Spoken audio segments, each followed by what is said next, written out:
Hey guys, what's up? Lightboltjoe here. Today we're going to discuss the 2003 iteration of the commercially successful play, book, movies galore Peter Pan. This film was directed by P.J. Hogan. I have his name to my right. Jeremy Sumpter is the titular character, Peter Pan. Now, I'm a big Peter Pan fan. The character has spurred in psychology Peter Pan syndrome, so I never wanted to grow up. I have stated numerous times how many collections I have, how big into certain toys I am, and I buy and sell, and it's always great to climb things, and it's great to play and have adventures, and the concept of growing up, right? It's you don't stop playing because you grow up. You grow up because you stop playing. It's just how it is, okay? So, Peter Pan had always been a icon character for that particular reason. Always been one of my inspirations of never wanted to grow up. Now, I'm a big fan of Finding Neverland, Disney's Peter Pan, this film. I was in middle school when this film came out. The play is pretty neat, depending on how they do it.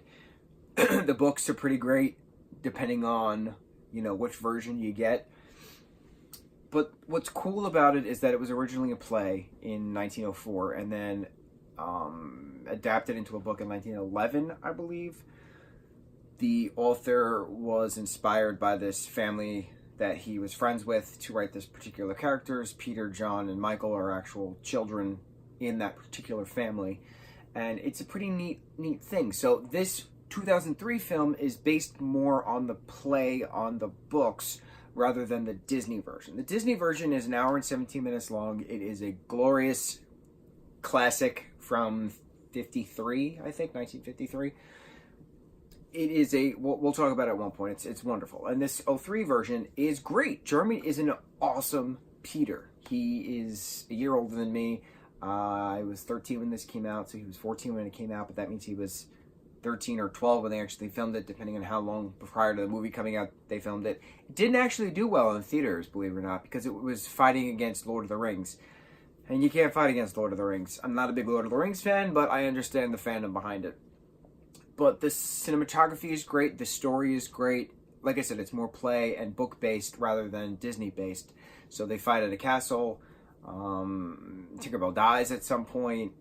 There's a whole, I do believe in fairies, I do, and like Peter's crying, and it's an awesome iteration of these particular characters, and I love that they cast the same actor to play Captain Hook as they did Mr. Darling, because that's an ode to the play. That in the play, the same actor would play Mr. Darling and Captain Hook, which is the same exact concept of what they did in Jumanji in the 90s. Of the father is cast as that hunter, whose name I can't remember, his actual real name. It's just nice doing that. It's nice having odes to certain plays, having odes to certain theatrical productions to portray these particular characters. That was a lot of P words right there. Did you notice that? Have you guys seen the 2003 Peter Pan? Do you love the 2003 Peter Pan as much as I love the 2003 Peter Pan? Jeremy Sumpter did an awesome job as Peter. He did an awesome job as Peter. I wish they kept the epilogue in. That's on the DVD bonus features rather than just completely eradicate it, especially on Vudu. I watched this film on Vudu because we own it on Vudu, but in the epilogue, Peter comes back many years later to the Darling nursery and sees an older Wendy sitting on a chair, and Wendy introduces Peter to Jane, her daughter, and then Peter asks if Jane can go to Neverland, and then they go off to Neverland, which is cute because it's an ode, to Peter's stories. But they didn't put it in the movie at the end. It's like a deleted epilogue.